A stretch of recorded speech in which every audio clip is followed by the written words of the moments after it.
عامر صاحب بار بار جس طرح سے ہم پوری صحافتی برادری بات کرتی رہی مرحوم اشرف شریف صاحب کے قتل کو لے کے کہ انصاف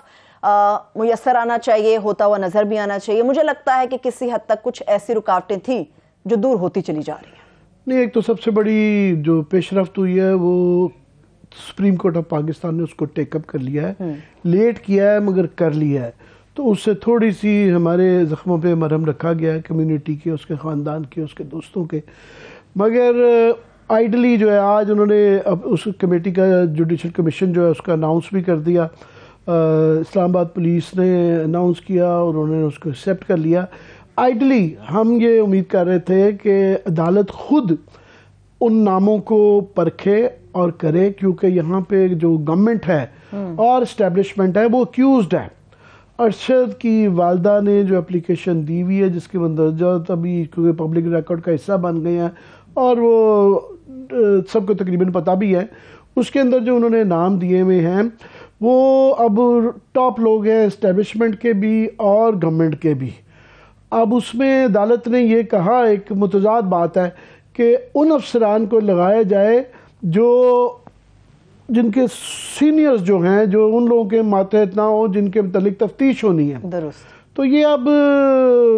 جو افسران لگائے گئے ہیں، ظاہر ہے ان کے ایکیوزڈ جو ہیں ان کے سینئرز ہیں۔ درست۔ اور گورنمنٹ میں بھی ایسے ہے اور اسٹیبلشمنٹ میں بھی ایسے ہے، تو ان کا ایک کڑا امتحان ہے۔ مگر دو چیزیں ہیں، ایک یہ ہے کہ عدالت اس کو سپروائز کرے گی، تو ہم امید کرتے ہیں کہ ان کی نہ صرف کہ ریپوٹیشن ایٹ سٹیک ہوگی، عدالت کا بھی ایک روب ہوتا ہے، عدالت کے اوپر دیکھنا ہوتا ہے، انہوں نے اس لیے ڈنڈی زیادہ نہیں مار سکتے۔ دوسرا یہ وہ کیس ہے جس کے اوپر پورے ملک کی نظریں ہیں، آپ کی، میری، ہر کسی کا دل دکھا ہے، تو وہ سب کو اس کے اوپر دیکھ رہے ہیں، لوگوں کو اس کے جو مندرجات ہیں کیس کے سارے وہ ازبر ہو گئے ہیں، یاد ہو گئے ہیں کیا ہے، ہر کوئی اس کی باریکیوں میں جاتا ہے۔ چلیے اس کی باریکیوں پر ہم بات کر لیتے ہیں۔ اس وقت سینئر تجزیہ کار مظہر عباس صاحب نے پروگرام مقابلے میں ہمیں جوائن کیا۔ سر تھینک یو سو مچ آپ کے وقت کے لیے۔ اوور ٹو یو عامر صاحب۔ جی مظہر، بہت شکریہ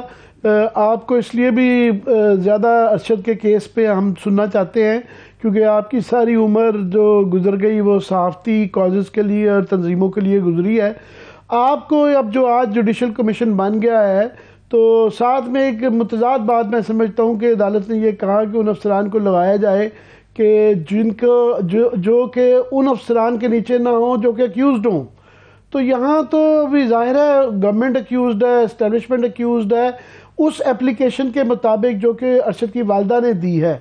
پہلے تو بات کہ وہ اس کی ابھی سٹیٹس کلیئر نہیں ہے کہ ان کی اپلیکیشن کو سپریم کورٹ کے ریکارڈ کا حصہ بن گیا، اس ایف آئی آر کا حصہ بنا ہے کہ نہیں بنا۔ دوسرا، آپ کو کیا امید ہے یہ جوڈیشل کمیشن کتنا انڈیپینڈنٹلی، فیئرلی تفتیش کر سکے گا؟ شکریہ عامر، میں آج صبح سپریم کورٹ میں موجود تھا جب یہ ہیئرنگ ہو رہی تھی، تھوڑا سا تاخیر سے پہنچا تھا، لیکن میں نے جو آخر میں آرڈر تھے اور اس سے پہلے جو بات چیت تھی وہ میں نے سنی تھی۔ مجھے ذاتی طور پہ جو فیکٹ فائنڈنگ رپورٹ ہے وہ مجھے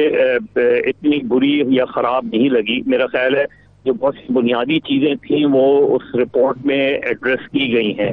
یعنی 3 بنیادی فیکٹس ہیں جو لیڈ کرتے ہیں انویسٹیگیشن کو اگر اسی انداز میں چلائی جائے۔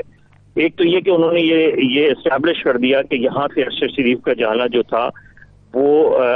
پریشر کے تحت تھا، اور اس پریشر کا تعلق ان 16 کیسز سے تھا جو اس کے خلاف رجسٹر ہوئے۔ جو مظہر عباس صاحب بات کر رہے تھے، مظہر جو بات کر رہے تھے وہ بالکل ٹھیک ہے کہ 3-4 باتیں جو اس فیکٹ فائنڈنگ مشن میں ہے اس میں کچھ چیزوں پہ ہمیں ہے کہ کمی رہ گئی، کچھ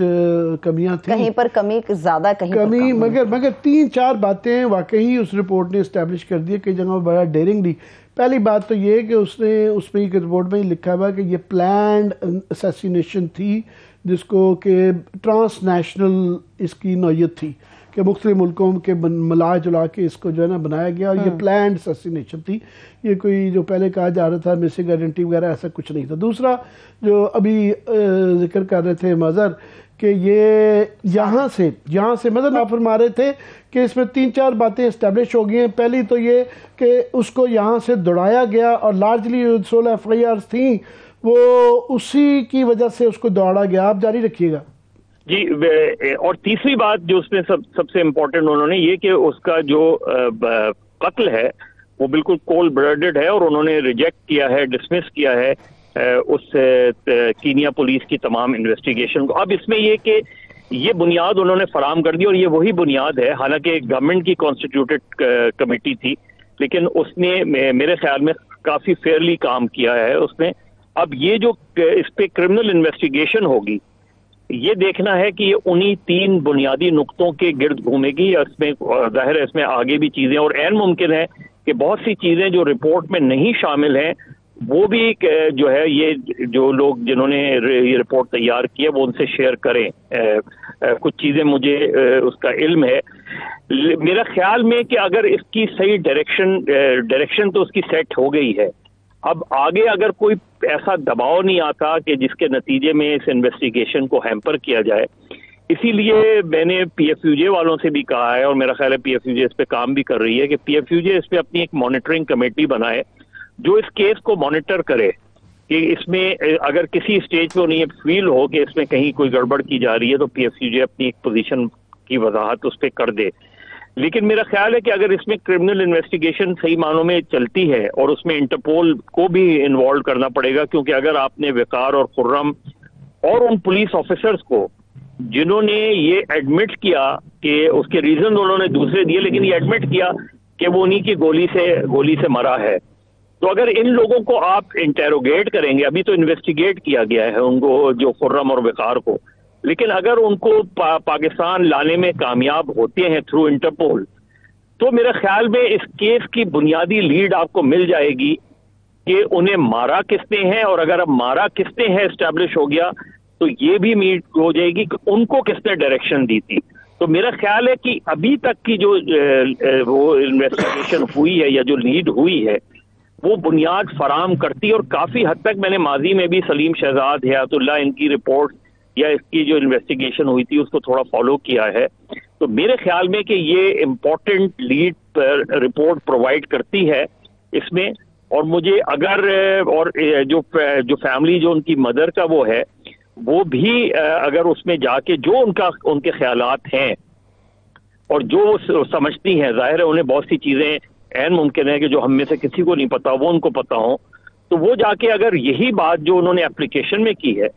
وہ اگر جی آئی ٹی کے سامنے بھی جا کے وہ وہی باتیں دہرائیں, اور اس کے ایڈیشن میں اگر ان کے پاس کوئی معلومات ہوں, کوئی اس طرح کے شواہد ہوں, وہ دیں,